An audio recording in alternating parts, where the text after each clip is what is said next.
A força da mente é maior e mais evidente que a força da estrutura física, ou seja, do corpo.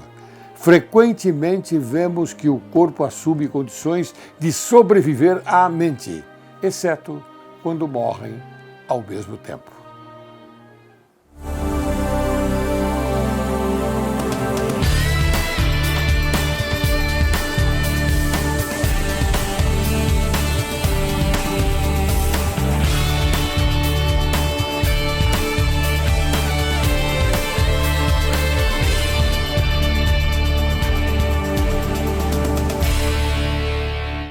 Direito e Justiça em Foco é o teu programa e o Brasil, o teu país. Inicio o programa de hoje com a citação de Duque de La Rochefoucauld. As mentes pequeninas são demasiadamente feridas pelas pequeninas coisas. As grandes mentes veem todas as coisas e ficam incólumes. Hoje, Direito e Justiça em Foco apresenta para você, caríssimo telespectador, um tema sobre a insegurança pública e jurídica. E para falar deste tema, convidamos o jornalista Jorge Serrão. Ele é editor-chefe do site Alerta Total, professor, pesquisador, independente, palestrante e consultor de empresas. Seja bem-vindo, meu querido amigo. Alegria sempre estar aqui com você, Laércio Laurelli. Você é um grande homem do direito para a gente discutir, né, essa questão tão crucial para o país hoje. Um país que tem milhares de leis em vigor e pouco cumprimento delas. Perfeitamente. Muitas leis que dizem que pode e que também não podem. E aí os operadores do direito ficam doidos, igual o cidadão. Hoje eu estou prestando uma homenagem a você. Pô, para mim é uma grande honra. Eu sempre venho engravatado. Eu falo engravatado porque paletó, terno, camisa, gravata, essa coisa toda. Não, hoje eu vim em esporte. Então, isso aí é uma inovação nesse programa, né? De vez em quando é bom a gente... Exatamente. Quando falam lá, a vista traje esporte. Pô, traje esporte é o calção pra gente jogar futebol, né? Não, mas hoje a gente bate bola aqui. A gente bate bola, exatamente. A gente bate bola. E para iniciar esse bate-bola, como você disse, eu gostaria que você assistisse um vídeo do doutor Fernando Santa Cruz.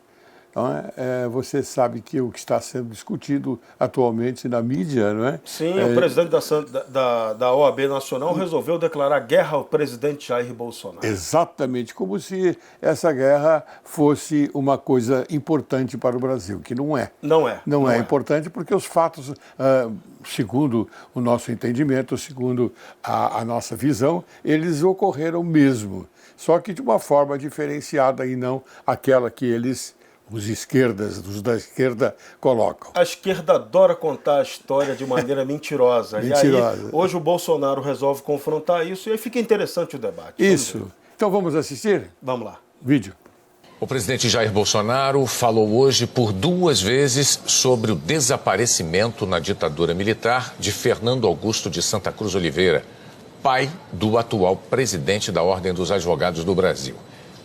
O pai dele integrou a Ação Popular, o grupo mais sanguinário e violento da guerrilha lá de Pernambuco. Um antigo integrante da luta armada contra o regime militar brasileiro confessou pela primeira vez ter participado da execução de um companheiro. Carlos Eugênio Paz, da Ação Libertadora Nacional, sai para fazer uma ação, onde ele era o homem da metralhadora.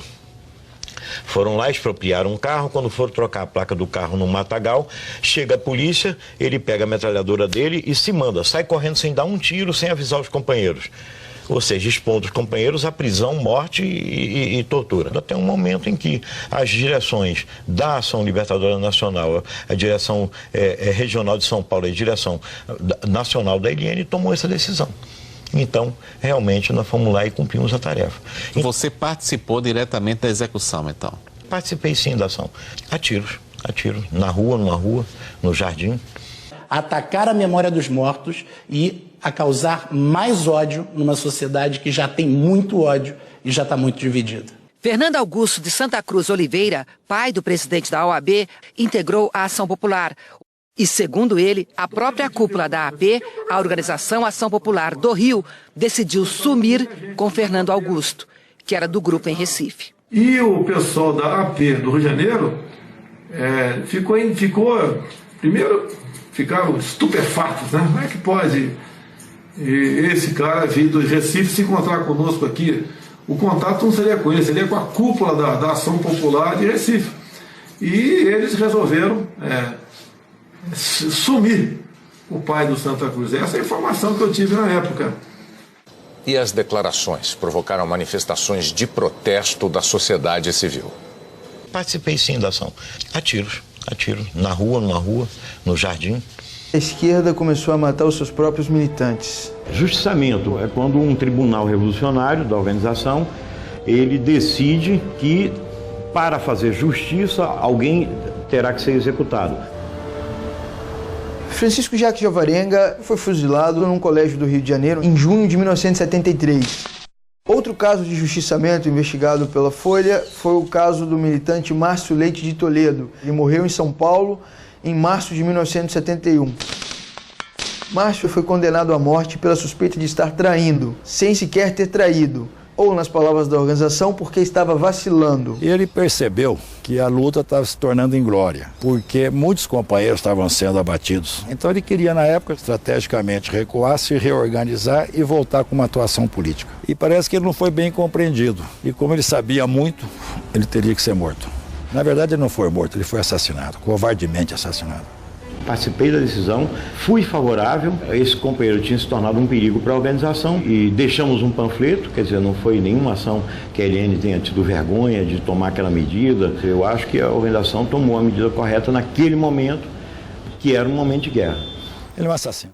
Então, Carlos Serrão, você que é um grande jornalista, como é que você interpreta você vê, esse você olha tema? Um vídeo desse, esse vídeo é o reflexo da nossa insegurança jurídica e política.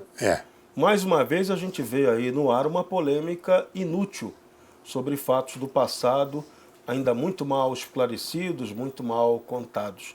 E a esquerda gosta de querer trazer esses assuntos para provocar debates inúteis e desviar do verdadeiro tema que a gente tem que tratar hoje no Brasil, que é a retomada desse país com possibilidades de desenvolvimento. A reconstrução do país. Coisa que a esquerda matou o Brasil nesses anos aí de Petelândia com o PMDB na parceria da organização criminosa. Então, isso inviabilizou o nosso país. Hoje o que nós temos é algo que tem que ser absolutamente retransformado, reinventado, recriado, reinstitucionalizado. E reconstruído. E reconstruído efetivamente.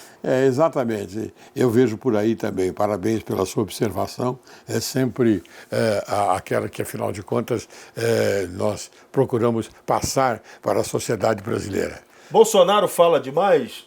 Fala demais, mas talvez hoje seja necessário falar demais para tentar se contrapor àqueles que falaram demais mentiras. Eu digo de uma outra forma. Ele não é que ele fala demais, ele fala a verdade. Porque, como você bem explicitou, a esquerda fala mentira. Eles são mentirosos, claro. Aquela história da verdade que aconteceu com eles, no sentido de inventar uma verdade, não foi uma glória para o Brasil. Eles quiseram transformar isso numa verdadeira mentira. E permanentemente eles querem construir a imagem de que eles são perseguidos por ditadores. Exato, e não é verdade. Isso nunca ocorreu, nem ocorreu no passado, porque os ditadores não eram tão ditadores quanto eles tentam pintar. E depois que a esquerda implantou a ditadura do crime, essa sim é a ditadura que está oprimindo de verdade o povo brasileiro e a nação brasileira. E os que eram ditadores, eles sempre estiveram ali alinhados com a mesma filosofia deles, né? Os ditadores de verdade da esquerda. Fidel Castro, Stalin, Mao Tse-tung, são essa esses turma errada que matou milhões de pessoas no mundo inteiro. Exatamente, Goebbels, né? E o regime comunista também é maravilhoso. O Goebbels também, não é? Hitler, Goebbels. Hitler. Que foi um dos pioneiros. O comunismo às avessas, que é o nazismo. Foi o pioneiro no sentido de implantar o mal no mundo. Não é? Muito bem. A Dalva Trevisan, ela fez uma colocação muito importante, que eu julgo importante, para nós continuarmos a conversar sobre esse tema e focar exatamente essa situação. Ela diz, explicando na visão de um brasileiro que mora nos Estados Unidos, os motivos do presidente Bolsonaro nomear Eduardo Bolsonaro como embaixador do Brasil em Washington, tenho um amigo da minha família que mora nos Estados Unidos. Ele é advogado, não é? E muitas vezes o MST precisa ir à embaixada brasileira resolver assuntos de brasileiros como advogado. E comentou que ali é um reduto do PT. Os funcionários fazem reuniões e tem um espaço dedicado a Marielle Franco, vocês devem se lembrar desta moça, onde tem suas reuniões e que ali detestam o presidente Bolsonaro. E tem nas paredes Lula livre, bem focado, Lula livre. A única pessoa que Bolsonaro pode confiar, então, é no seu filho Eduardo, pois o mesmo precisa fazer uma faxina naquele reduto e ninguém melhor que ele, pois terá acesso diretamente com o presidente. Seu filho irá como um faxineiro para acabar com esse reduto petista. Disse também que quando tem manifestações aqui no Brasil contra Bolsonaro, eles fazem também lá. E tudo é articulado de dentro da embaixada. Veja só que perigoso, que situação perigosa, aliás. Não é? Tudo coordenado de dentro da embaixada. E dali, é dali que sai o dinheiro para pagar a pelegada para ficar ali com cartazes Lula livre. E abrigam o pessoal do MST que vai do Brasil, sim, sai do Brasil, daqui do Brasil até os Estados Unidos, para fazer manifestos. Entenderam agora o porquê? É preciso confiar no presidente e entender os porquês e deixar de lado tanto mimimi. E eu já expliquei aqui nesse programa que ele pode sim nomear o seu filho como embaixador do Brasil nos Estados Unidos. Já foi bem explicado. Como diplomata, não, mas como embaixador, sim. Ele pode, porque é uma medida bastante legal e interessante, porque ele terá um resultado, um retorno melhor do que se fosse uma outra pessoa. Não sei o que você acha disso. Olha, Laureli, eu gostaria de evocar aqui a memória da Marielle Franco. Tenho muita pena do que aconteceu com ela. É verdade. Ela foi assassinada pelo crime organizado, por facções criminosas, não me interessa se traficantes ou milicianos, mas que esse produto das facções criminosas é o resultado direto da esquerda. Foi a esquerda revolucionária no Brasil quem criou essas facções criminosas. Eu acuso. Então, a pobre Marielle Franco é uma vítima dessa esquerda canalha, bandida, que está aí destruindo o Brasil. Vocês entendem, caríssimos telespectadores, que nós não somos contra a Marielle Franco, absolutamente não. Apenas lamentamos porque ela é uma vítima. Ela é uma vítima da própria criação daquilo que, afinal de contas, eles fizeram. Não, e a contradição, a esquerda quer usar a imagem da Marielle, da jovem Marielle, uma política que não tinha grande expressão no Rio de Janeiro ainda, era uma vereadora, que poderia ter expressão mais adiante, mas quiseram transformar ela na grande estrela. É verdade. Né? No grande mito da esquerda nacional. E com glamour. Só que, vou repetir, a Marielle foi vítima da esquerda que inventou comandos vermelhos, milícias e o que veio perfeitamente disso.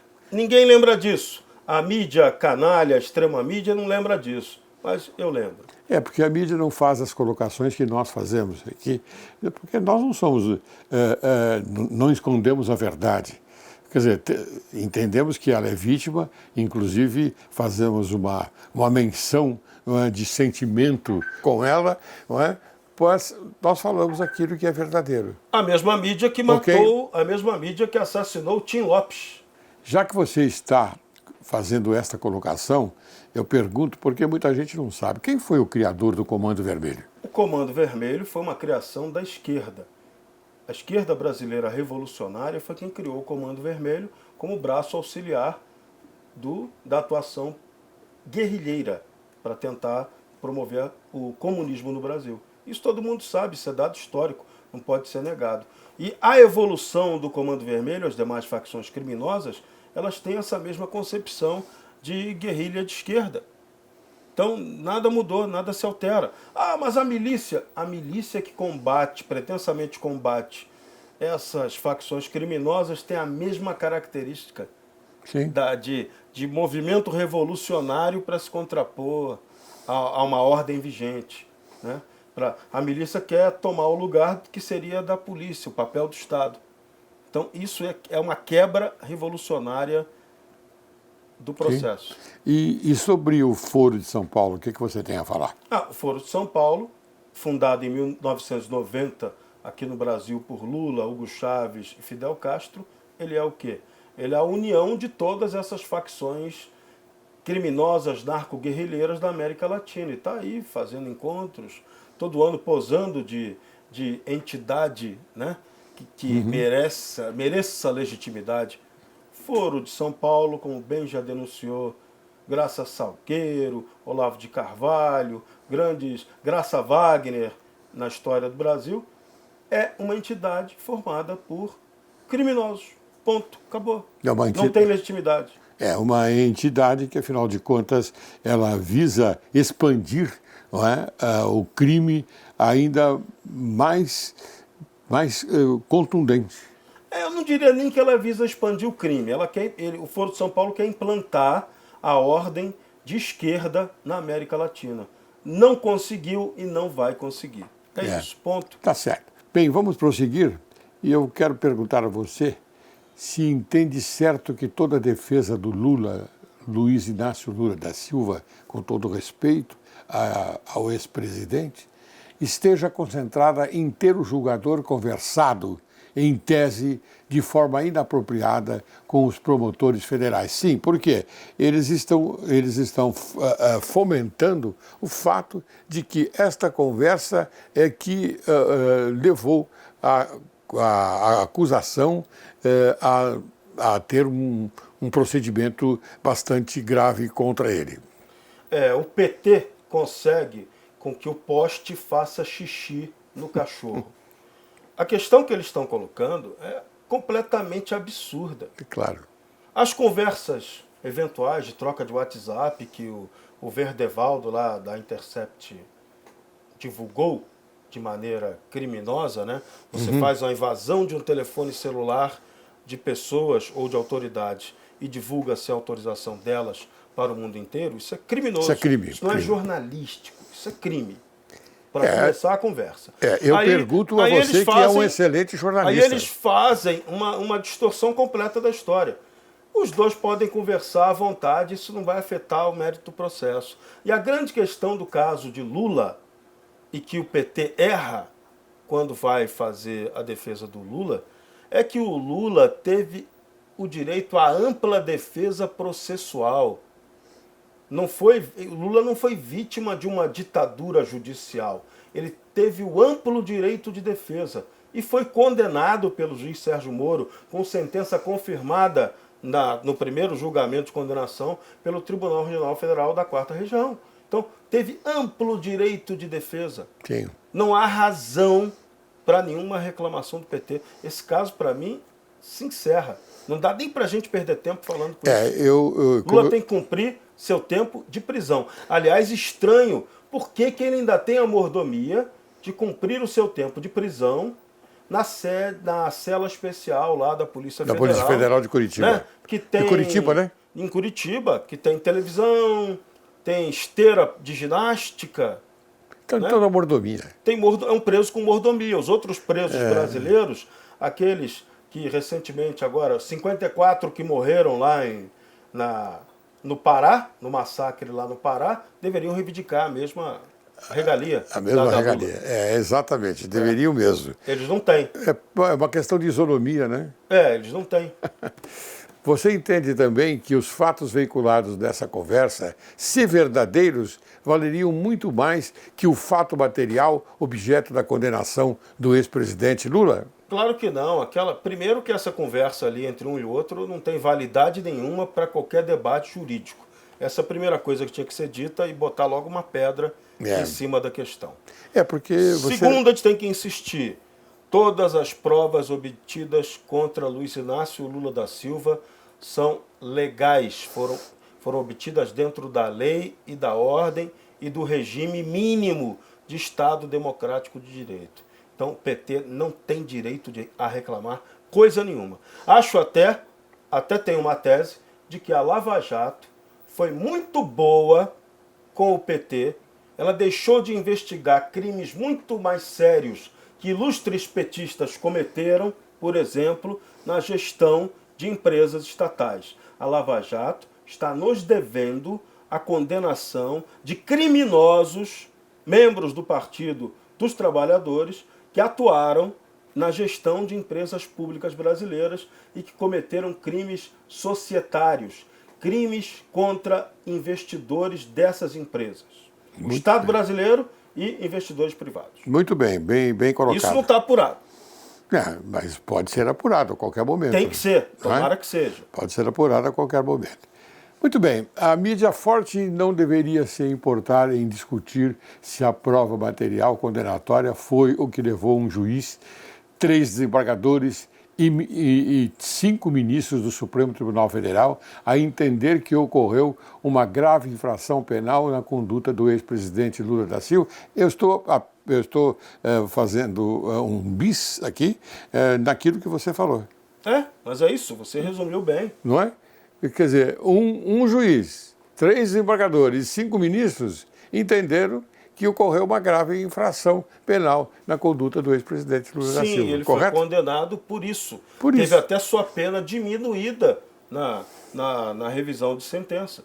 Então, foi obedecido todo um processo legal no caso Lula. O PT não tem direito de reclamar pela prisão de seu líder máximo. E, insisto, outros dirigentes petistas estão devendo e têm que pagar à sociedade brasileira pelo roubo que eles promoveram em empresas estatais e, pelo pior de tudo, pela desmoralização que eles geraram do nosso país perante o resto do mundo. Muito bem. Esse é o crime imaterial de Lula e do PT. Muito bem. Eu agora vou chamar um pequeno intervalo para depois nós continuarmos nesse mesmo tom a respeito dessa matéria que nós trouxemos hoje à baila. Você aguarde, logo, logo retornaremos.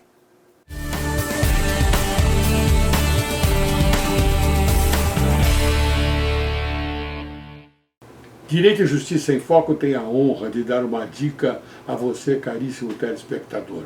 Hoje vamos falar de coisas gostosas também. O que significa coisas gostosas? O alimento. O alimento bom, o alimento saudável, aquele alimento que você põe na boca e diz que coisa deliciosa. E para isso eu estou oferecendo a você, para que você visite La Verità, massas italianas. São massas italianas mesmo.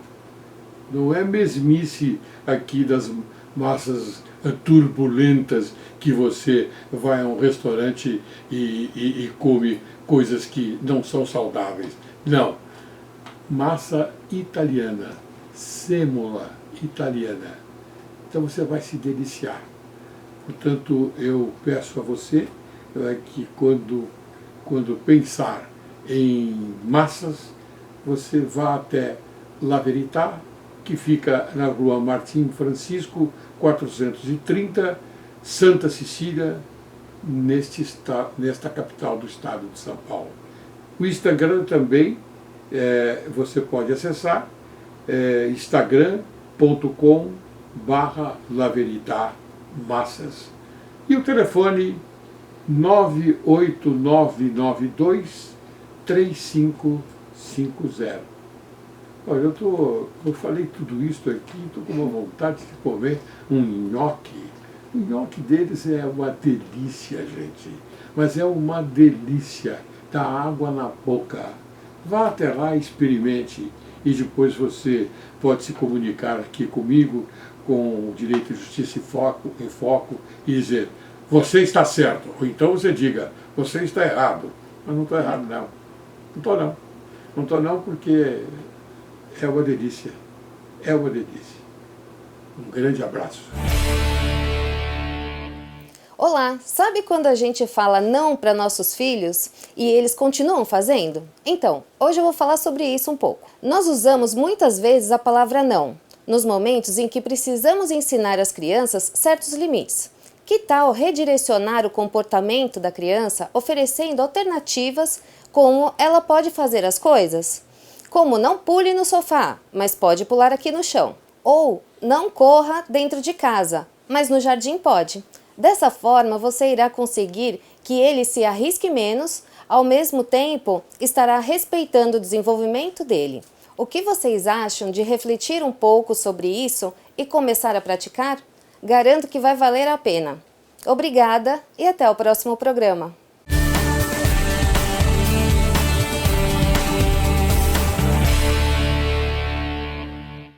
Retornamos. Hoje conversando com o excelente jornalista Jorge Serrão. Sim, para que você possa ter um melhor posicionamento sobre a matéria, nós convidamos um jornalista de escola, como dizem, né? No sentido de que ele venha e diga a verdade sobre os fatos. E agora eu vou fazer uma pergunta interessante para ele, porque nós sabemos da vulnerabilidade das autoridades constituídas, quer dizer, elas estão sempre sujeitas a um ponto de encontro para saber mais ainda daquilo que eles conversam. E os hackers estão aí à disposição para esse fato. Pergunto, o que você acha sobre isso? Olha, há muito tempo eu denuncio que existe no Brasil uma máquina política montada para grampear autoridades. Isso é público e notório, os poderosos de Brasília sabem disso, é ingênuo quem usa telefone e rede social para trocar qualquer informação importante. Tá? Há um sistema de hackeagem oficial, brincando assim, entre aspas. Tá? E ele é promovido por quem?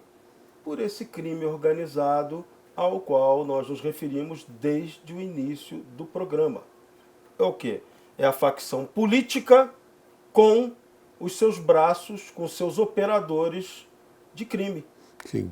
Né? Que são esses que vão fazer as hackeagens dos celulares, das invasões de programas, das ameaças às pessoas, das fraudes bancárias utilizando a Deep Web, a rede secreta aí da paralela à internet. Isso é comum, a gente sabe que tem isso. Agora, a Polícia Federal, ela deveria investigar com mais cuidado, né, alguns partidos políticos que têm dirigentes que todo mundo lá em Brasília sabe que esses caras comandam estruturas criminosas como essas. Só que é tudo no bastidor. A Polícia Federal tem condição de investigar melhor o bastidor do que eu. Sim, você, lógico. Né?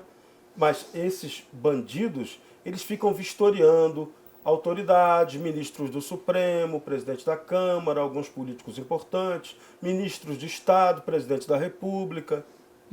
Sérgio Moro, que virou alvo recente aí, Sérgio Moro com o Deltan Dallagnol, a força-tarefa da Lava Jato. O Brasil é uma Grampolândia. E essa Grampolândia tem que acabar. Grampolândia é boa.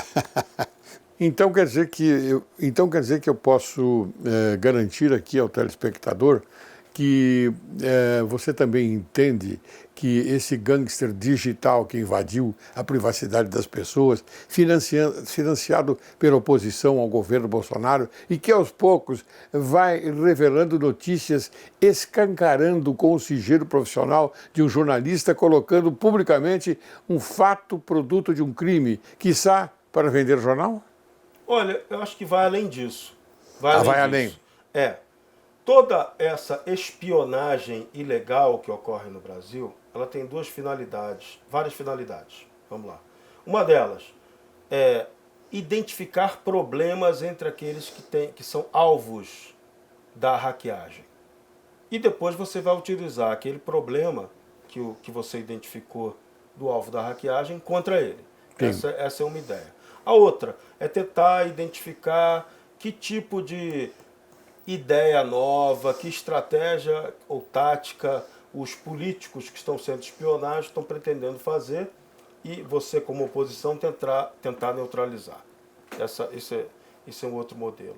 Outra ideia é o quê? É você tentar buscar desmoralização pessoal dessas pessoas que são espionadas. Que muitas vezes você pega uma pessoa, você pega lá uma briga entre marido e mulher, que nada tem a ver com a política, mas se aquela briga for intensa, ela pode ser usada depois como arma, né, por algum inimigo no bastidor da política, entendeu? Sim. Isso gera um resultado contra o inimigo. Então a grampeagem, ela é nojenta, porque ela é assimétrica. É uma guerra assimétrica contra o indivíduo. É um desrespeito total, é um crime, diria até que é um crime hediondo, do ponto de vista moral, contra quem é alvo desses grampos. E o Brasil é muito negligente com isso.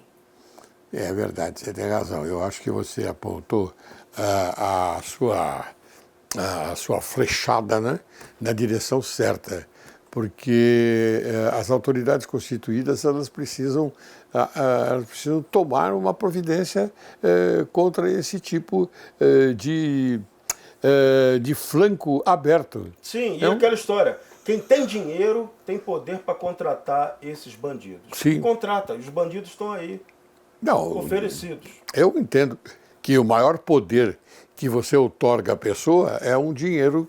Quer dizer, aquele que tem dinheiro, como você diz, ele tem o controle do poder na mão. Sim, e hoje a gente tem um fenômeno curioso no Brasil, que é o quê? Aqueles que roubaram durante muitos anos estão com muito dinheiro disponível para esquentar esse dinheiro nessas atividades criminosas. É isso que a gente está vendo acontecer no Brasil de hoje. Porque as pessoas não dizem da maneira ideal aquilo que está acontecendo. Eu digo ideal porque é um fato que está ocorrendo nesse país. É um fato consumado que está ocorrendo nesse país. Então você colocou muito bem, Serrão, e eu acho que é por aí. Bem, agora eu vou entrar para um outro caminho para a gente chegar naquela lei, naquela famosa lei Rouanet. Sim. Então, eu até coloquei a pergunta seguinte: essa história que o presidente Bolsonaro declarou, porque ele declarou peremptoriamente, não é? Aquilo que, afinal de contas, ele não vai financiar filmes sobre divulgação da prostituição, preferindo preservar os valores éticos da família e da sociedade, conforme previsto no artigo 226 caput e artigo 221, inciso 4, ambos da Constituição Federal. Porque você sabe que o setor comunista do país pediu que ele financiasse, pela Lei Rouanet, um filme sobre a prostituição no país. Você sabe disso? Sim. Então, queria que você... Olha, eu tenho uma opinião que choca muita gente na questão das leis de incentivo à cultura. Primeiro, eu acho que o Estado não tem que se meter na produção cultural. É a primeira coisa.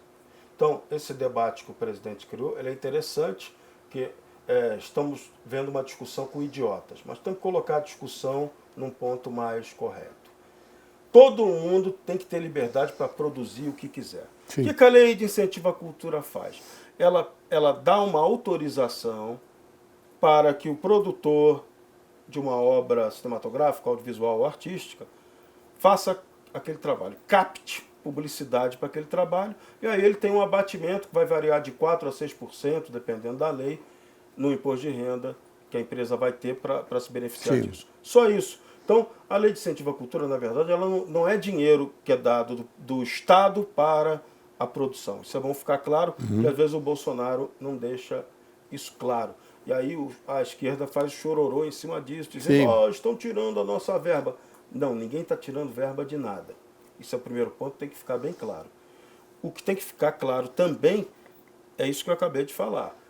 cada produtor tem que ter toda a liberdade para produzir o que quiser.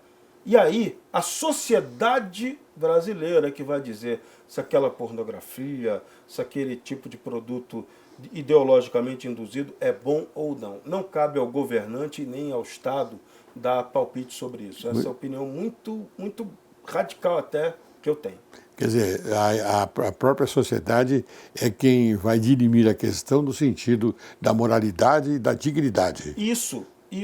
Porque senão você fica criando o super julgador, o Estado Sim. julgador. A gente tem que diminuir o poder do Estado em várias situações. Essa é uma delas. Então, a gente liga... Querer dominar a cultura. A gente liga a televisão, o meu querido jornalista Jorge Serrão, e de repente você se depara com jornalistas da esquerda, não é, que endeusam a esquerda de uma maneira contrária àquilo que, afinal de contas, nós estamos assistindo. Sim, é por isso que essa mídia tradicional está perdendo audiência. Por isso que as redes sociais hoje, o seu telefonezinho, né? Os programas que nós temos aqui para interagir com outras pessoas é que estão fazendo a difusão livre da informação. Sim. Isso está esclarecendo as pessoas de verdade. É. Os jornais tradicionais de rádio, jornal, televisão não funcionam, não cumprem mais esse papel como cumpriam antes. Isso está sendo muito bom para o debate democrático no Brasil. Muito bem. Então, essa história do financiamento, você acha que esse procedimento indica que o presidente Bolsonaro está no caminho certo? Tá, e tem que aprimorar. Ele tem que sair dessa discussão, que essa discussão não cabe ao Estado dizer o que pode e o que não pode. É a sociedade quem tem que determinar isso. Sim. Tá? Mecanismos organismos como a Ancine, por exemplo, a Agência Nacional do Cinema, não deveriam existir. Deveria ser uma entidade da iniciativa privada que vai cuidar da gestão audiovisual. Não tem que o Estado se meter nisso. Sim. É a visão que eu tenho de menos Estado e mais sociedade. Muito bem. Como nós estávamos falando a respeito daquele áudio, né? Que foi grampeado, como você bem colocou, é o termo adequado, você concorda que esse áudio até o momento só demonstrou dar celeridade ao processo jurídico? Celeridade é desejo dos inocentes, somente, na minha visão. Não é? Criminosos é quanto mais lento, melhor você andar com o processo. É uma conversa profissional de um processo de justiça. Detalhe, nada do áudio fala de provas forjadas. Não sei se você observou isso. Sim. Criminalizar um inocente, ou seja, um criminoso de Curitiba, não deixou de ser criminoso. Agora vamos ao cenário de um juiz e um procurador com viés ideológico. É fácil dizer que todo político condenado sofreu viés ideológico nesse sentido? Sim, no caso dos políticos, não foi ideológico, foi crime. Não, mas é fácil, né? A esquerda, repito, a esquerda brasileira está fazendo o poste fazer xixi no cachorro. Mais uma vez é isso que está acontecendo. Então, o presidente Jair Bolsonaro tem que ter como grande prioridade do seu governo indicar muito corretamente o novo Procurador-Geral da República, que é ele. Quem vai ser o responsável por processar e não por engavetar investigações de montão que nós temos hoje no Brasil. O Procurador-Geral da Justiça, ele entraria no lugar da Dodge, né? Substituindo a Raquel Dodge. Então, esse Procurador-Geral é que tem que denunciar e aí sim o Judiciário vai garantir todo o Estado democrático de direito para que todas as investigações e acusações obedeçam a um plano democrático, segurança jurídica. Muito bem, sem inventar muito. Muito bem, meu caro Serrão. O tempo passa de uma forma bastante diferenciada da nossa conversa. Verdade, Machado de Assis já dizia, matamos o tempo e o tempo nos enterra. Nos enterra, exatamente. Então eu queria suas considerações finais para mim poder encerrar o programa. É isso. O Brasil precisa de segurança jurídica para que ele possa retomar o crescimento e o desenvolvimento. Enquanto o crime institucionalizado continuar subjugando a nossa nação, nós continuaremos um país do terceiro mundo subdesenvolvido. É isso. Muito bem.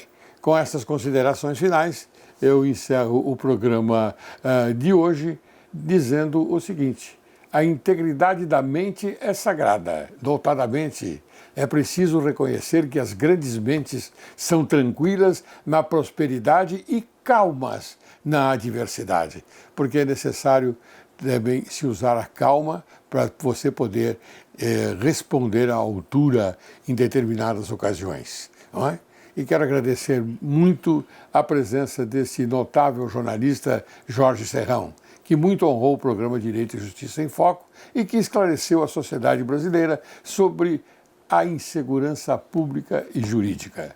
Portanto, o programa de Direito e Justiça em Foco tem como objetivo trazer convidados que consigam informar a verdade sobre fatos veiculados nas redes sociais, transmitindo sempre a verdade sobre a questão abordada. Assim, espera-se que a conversa de hoje tenha a força e a energia de aproximar a sociedade brasileira com o objetivo de alimentar e conservar sempre vivo no coração humano o lume sagrado da honra, da independência, da magnanimidade, do patriotismo e da consciência pública, preservando sempre os sentimentos de direito e justiça.